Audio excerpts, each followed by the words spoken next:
I'm 71 years old. I built a hauling company out of one dump truck in 30 years of busted knuckles. And on my birthday, my son-in-law put a slice of cake in front of me that could have killed me, and he knew it. My name is Harley Clarke. I live outside Millfield, Ohio. Type 2 diabetic. Been that way for 9 years. Everyone at that table knew it. My doctor knew it. My daughter knew it. Logan Baker knew it best of all. He drove me to 3 of those appointments himself. So when he set that cake down, double frosting, extra sugar, the kind I hadn't touched since my last hospital visit, and said, "Live a little, old man, or is Olivia gonna have to spoon-feed you now?" The whole backyard laughed. 22 people, neighbors, his parents, my daughter's co-workers. Nobody said a word. My daughter Olivia sat 2 seats down, staring at a plate like it might answer for her. I didn't yell. I didn't push the plate away. I picked up the fork, looked Logan Baker dead in the eye, and I said, "Thank you, son. I won't forget this." Then I ate 1 bite, and I walked inside. He laughed behind me, told his buddy Gabriel Barnes, loud enough for me to hear through the screen door, "Old man's finally learning his place." He had no idea what he just started. Here's what Logan didn't know. 4 years ago, when my heart gave me trouble and the doctor told me to slow down, I handed him the keys to Clarke Hauling and Supply, 11 trucks, contracts I'd spent 3 decades building. I told him I was done, that I was tired, that my savings were thin. I moved into the trailer behind their house, drove an old pickup truck with a cracked windshield, let them think I had nothing left. I wasn't done. I was watching. I wanted to know what kind of man my daughter married once nothing was left in it for him. 4 years I watched. That cake was my answer. I called my lawyer, Ashton Perry, from the trailer that night, told her what happened. She didn't ask for details. She'd been waiting on this call for a while. "How bad?" she said. "Bad enough," I told her. "I'll have the paperwork ready by morning." Because here's the thing Logan Baker never bothered to check. I never signed the company over. Not 1 truck, not $1. He'd been running my business for 4 years on a temporary management agreement that expired the second I decided not to renew it. At 6 a.m. the next morning, my phone lit up. Logan. I let it ring. My foreman, Luca Howard, 18 years loyal, the only man besides my lawyer who knew the truth, had already changed the gate code. I drove past the yard at 8 a.m. just to watch Logan Baker stand outside a fence he didn't own anymore, phone pressed to his ear, finally understanding the ground under him was never his to stand on. If you've ever had someone try to make you small so they could feel big, stay with me. This story isn't over. Hit like, follow, and stay for chapter 2, because what my daughter did next broke something in me I didn't know could still break. Ashton Perry called me before sunrise. "Meet me at the diner on Route 60. Bring your coffee tolerance." I drove out past the county line to a truck stop diner outside Zanesville, one of those places with vinyl booths and a bell over the door. She was already there, briefcase open, coffee untouched. "He's been asking around about you," she said. "No warm-up. That was Ashton." "Asking who?" "Gabriel Barnes, Logan's college buddy. Does repo work, some off-the-books digging when people pay him cash." She slid a printed page across the table. "This is from Discovery, text thread between Logan and Gabriel from this morning." I read it. "Find out where the old man's staying. I need to talk to him before the lawyers do." Gabriel's reply, "How far you want me to push it?" Logan, "Far enough he backs off." I folded the paper, put it in my jacket pocket, and didn't say anything for a second. I'd worked construction sites in 3 states. I wasn't scared of Logan Baker or whatever muscle he was renting. "The company's locked, but that's not the real problem," Ashton said.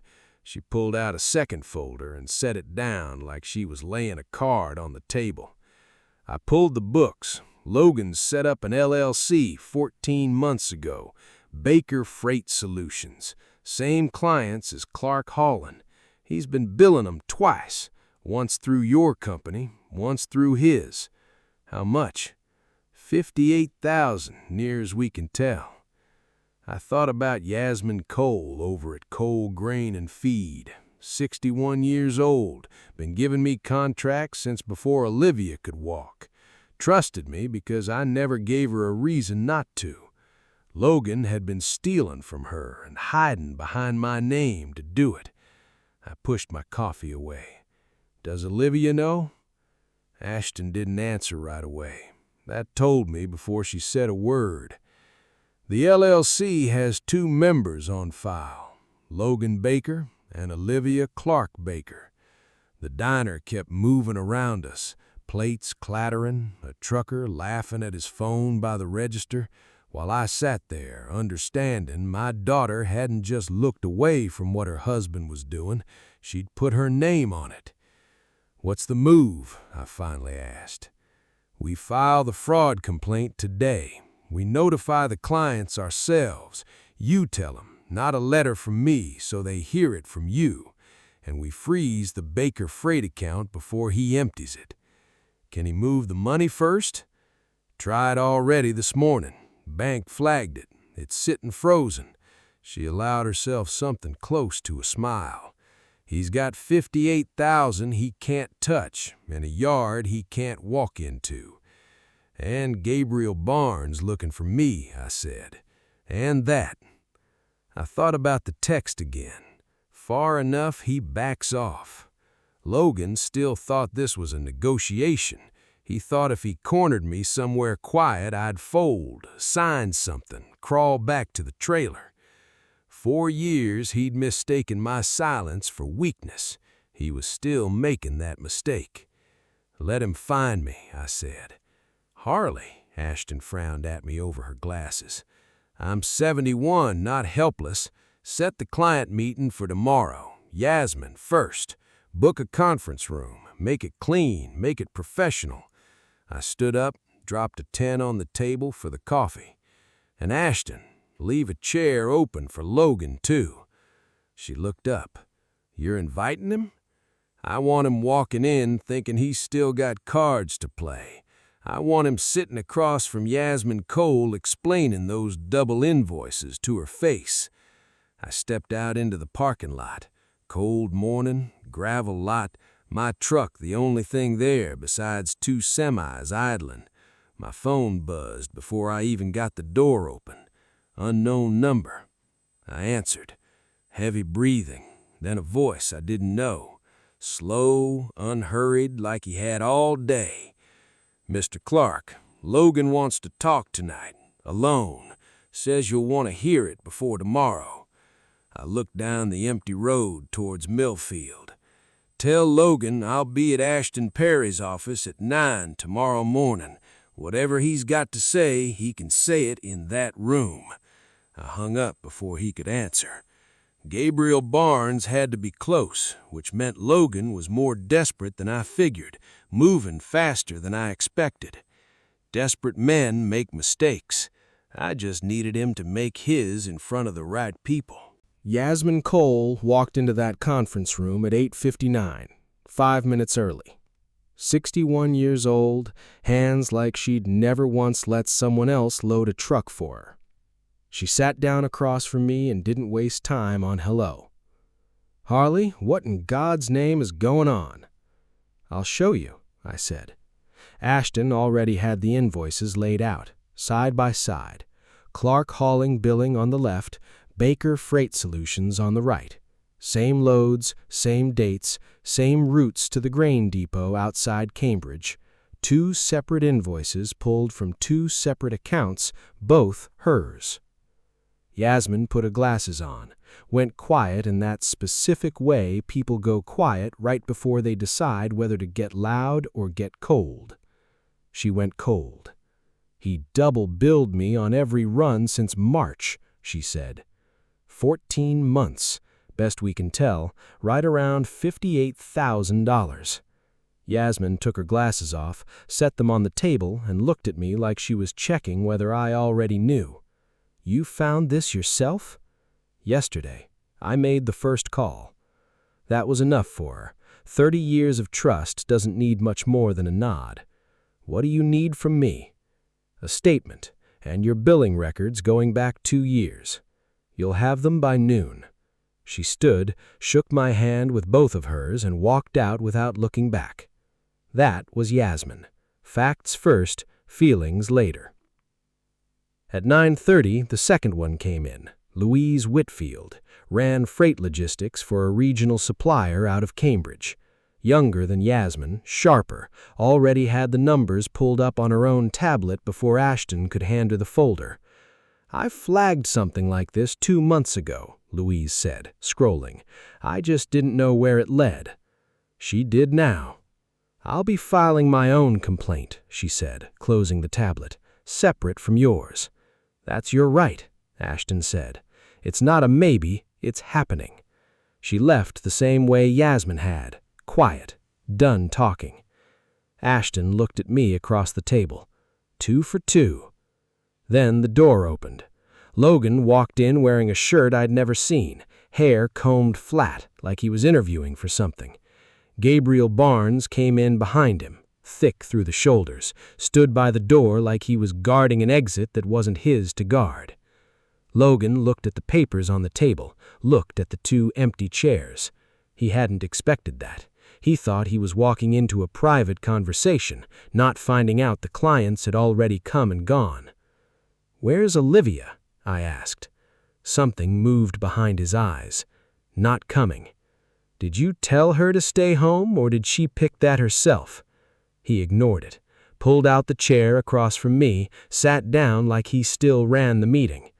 "Harley, let's be adults. You want the company? Fine, it's yours. I'll walk from the yard, no fight. But Baker Freight is mine. I built those relationships. 5 years of work. I deserve something for it." Smooth, rehearsed, like he'd practiced it in the truck. I let him finish. Then I slid 1 page across the table. He looked down. The fraud complaint, filed that morning with the county court. His name, Olivia's name, $58,000, 2 corporate complainants. His jaw got tight. "This is real," I said. "It's real, Logan." "You're doing this to your own daughter?" His voice shifted, hunting for the angle that would land hardest. "You know what this does to her? Her name's on that LLC because I put it there. She didn't know what she was signing." "Then she should have read it," I said. "Same as you should have read the management agreement before you started acting like you owned 11 trucks that were never yours." He leaned in. The rehearsed version of him was gone. "Drop it," he said, quiet now, low. "Drop it. Drop the complaint, give me 6 months severance, and we disappear. You get the company back clean. Or?" He looked at me a long moment. I reached into my jacket and set a small recorder on the table between us. The light had been red since he sat down. The color left his face in stages, like someone pulling a curtain shut room by room. Threatening an elderly business owner to force a settlement is extortion under Ohio law. Add in the fact that you're on record threatening to have him declared incompetent. That's financial elder abuse. 10 years, Logan. He shoved his chair back so hard it hit the wall. "We're done here." "Yes," I said. "You are." Gabriel opened a door. Logan walked out fast, boots loud on the hallway floor, and then in the elevator. Then nothing. Ashton let a breath out. That was either very brave or very stupid. Probably both. I sat back. Morning light came through the blinds in flat gray lines across the table. Logan had just confessed to extortion on tape because he walked in thinking he still held the power and couldn't stop himself from proving it. But all I could think about, sitting in that quiet room, was Olivia at home waiting to hear how it went. Her name on those invoices, her silence on the phone the night of the birthday, and a thought I couldn't shake. She hadn't just missed this meeting, she hadn't shown up to any of them.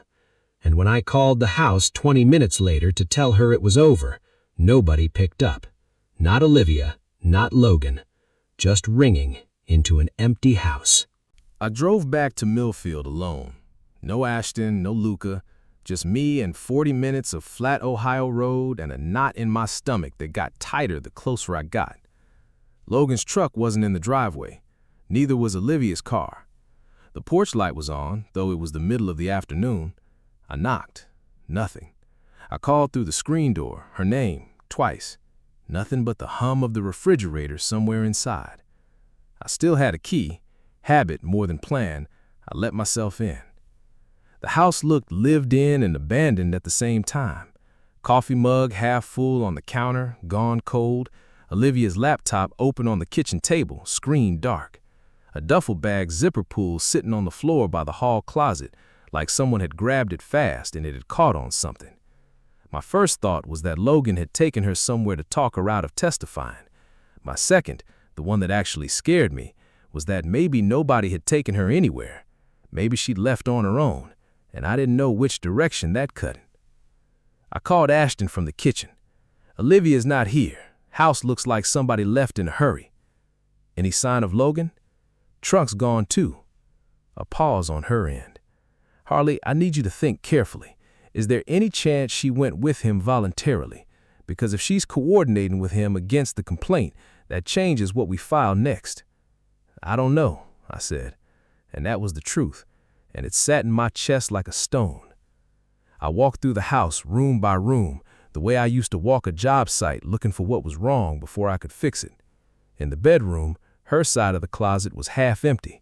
His side was untouched, shirts still on hangers, boots still by the door. She'd packed. He hadn't. That told me something. She'd left him, not with him. On the nightstand, face down, was her phone, dead battery. Next to it, a folded piece of notebook paper with my name on it in her handwriting, the same handwriting from birthday cards going back 30 years. I sat down on the edge of the bed I used to help Ruth make up for guests, and I unfolded it. Dad, I can't be in that house right now. I'm not running from the complaint. I'm running from him. He knows about the recorder. He knows it's over, and he's not taking it well. I didn't want to be here when he got back. I'm safe. I'll call when I can. I'm sorry for all of it. A. I read it twice. My hands weren't as steady as I wanted them to be. I called Luca at the yard. Anybody see Logan's truck come through today? Not here. Why? Olivia's gone. Left a note saying she's scared of him. Silence on the line a second. You want me to send somebody out looking? No, I want you to make sure that gate stays locked and nobody with his face gets anywhere near those trucks. I looked at the note again. I'm calling Ashton. This just became a different kind of problem. I dialed Ashton, read her the note word for word. She went quiet in the way she did when she was already 3 steps ahead, building the next move before I'd finished talking. That note, she said slowly, combined with the extortion recording, means we can go to the county tomorrow and request a protective order. Judge sees a pattern, financial fraud, threats caught on tape, now a spouse fleeing the residence. That's not a hard case to make. Do it, I said. There's something else you should know, Ashton said, and something in her voice made me sit up straighter. I got a call an hour ago from the Guernsey County Sheriff's Office. Somebody matching Logan's description was pulled over on 77 going north, doing 90 in a 60. He wasn't alone in the truck. My stomach dropped. Olivia? They wouldn't confirm who the passenger was, said family could inquire directly with the department. A pause. Harley, I think you need to get to that sheriff's office tonight, not tomorrow. I was already reaching for my keys. The Guernsey County Sheriff's Office sat off the highway in a squat brick building with 2 cruisers out front. I walked in, still wearing my jacket from the meeting that morning, feeling every one of my 71 years in my knees from the drive. A deputy at the front desk took one look at me and said, "Mr. Clarke, that's me. Your daughter's in the back. She's fine, shaken up, but fine." Something in my chest that had been clenched since I found that empty house finally let go. They walked me back to a small room with bad lighting and a vending machine humming in the corner. Olivia was sitting there wrapped in a blanket somebody had given her, a paper cup of water untouched in front of her. She looked up when I came in, and her face did something I hadn't seen since she was a kid, that unguarded look right before she cries. "Dad!" I sat down across from her. "You okay?" He wouldn't stop talking the whole drive, about the recording, about how I ruined everything, how I was supposed to be on his side. She wrapped her hands tighter around the cup. I told him to pull over so I could get out. He wouldn't. That's when the deputy clocked him. Where is he now? Booked, reckless driving, and they're holding him on the outstanding warrant from the extortion charge once your lawyer's report came through this afternoon. She looked at me. "I didn't go with him because I wanted to, Dad. I went because I was scared of what he'd do if I said no in that house, alone." I didn't say anything right away. I just reached over and put my hand on top of hers, the same way I had at her kitchen table weeks before. "You're safe now," I said. "That's what matters tonight." She nodded, and for the first time in longer than I could remember, she let herself actually cry in front of me. Not the careful, controlled kind she'd been doing for years, but the real kind. I let her. Some things don't need fixing right away. They just need somebody sitting there while they happen. Logan Baker took a plea 5 months later. Wire fraud, extortion, financial elder abuse. His lawyer knocked it down from the full indictment in exchange for full restitution and 16 months in a state facility outside Chillicothe. He served 12. Gabriel Barnes got picked up on an unrelated warrant 3 weeks after that conference room meeting. Turned out he had a habit of finding people who didn't want to be found and not knowing when to stop. He became somebody else's problem after that. Olivia cooperated with everything. Her attorney made the case that she'd signed the LLC paperwork under pressure without understanding what it meant. The civil judgment still held her jointly responsible for restitution. The court wasn't going to let that slide entirely, but the criminal charges against her were dropped. She paid her share back over 18 months, every dollar. She never once asked me to cover it, and I never offered. That mattered more than I expected. The divorce was final that winter. 6 months after that birthday, I was standing in the yard outside Millfield at 6:45 in the morning, watching Luca Harward run the dispatch board the way he'd always run it. Clean, no wasted motion. 11 trucks rolling out. Yasmin Cole renewed her contract without me even having to ask. Louise Whitfield actually increased hers, said she respected how I handled it. Straight, no spin, no hiding behind lawyers to do the hard parts myself. I wasn't back to full strength.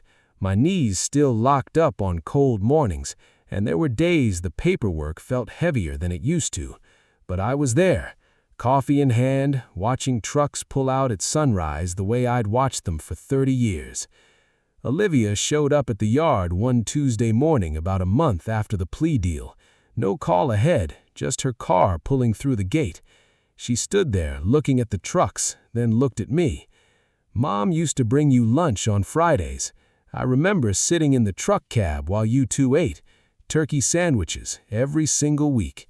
She smiled, small, but it was real. "I want to learn the business," she said, "if you'll have me." I looked at my daughter for a long moment, really looked at her, the way I hadn't let myself in years. "You start Monday," I said. "Luca will walk you through the board." She nodded, glanced around the yard once more, then back at me. "I'm sorry, Dad." 3 words, no performance behind them, no excuse tucked in at the end. Just that, standing in the cold morning air. "I know," I said, and I meant it. That cake plate is still in a drawer at my house. Olivia wanted to throw it out. I told her no, it stays. Not because I want to relive the birthday it came from, but because I need the reminder of what I almost let them turn me into: a burden, a ghost, an old man too tired to fight for what he built. I was never any of those things. And on the mornings my knees ache and the invoices pile up and the world tries to tell me I'm too old to matter, I open that drawer and I remember exactly what it cost to keep standing. It cost everything, and it was worth every bit of it.